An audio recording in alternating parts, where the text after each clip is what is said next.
What do you do when a vengeful spirit is haunting you? If you're in Japan, you might turn to an ancient temple for help. But if the temple's haunted by a fire-breathing serpent demon, your problems are about to get a whole lot worse. This is the Dōjō-ji bell, Japan's cursed temple bell. It was 1,000 years ago, and Kiyohime was in love.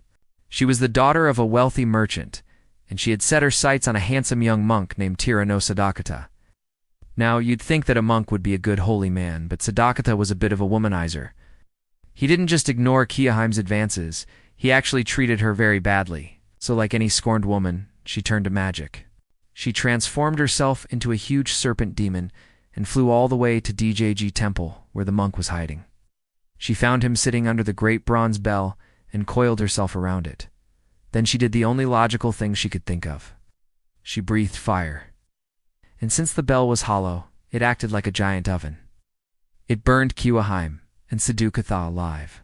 And ever since, the bell of Dōjō-ji has been considered cursed. Now, we don't know if this story is true or not, but what we do know is that there is a real bell at the Dōjō-ji temple in Wakayama, Japan. And the bell is said to be haunted by the ghost of Kiyohime. To prove it, all you have to do is listen closely. You can hear her crying out for revenge every time the bell is rung. Now that's a scary story, but it gets even scarier.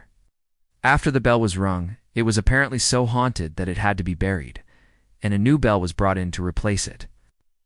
The story of the Dōjō-ji bell has been adapted into a number of no and kabuki plays, most notably by Chikamatsu Shinzaemon and Namiki Senju.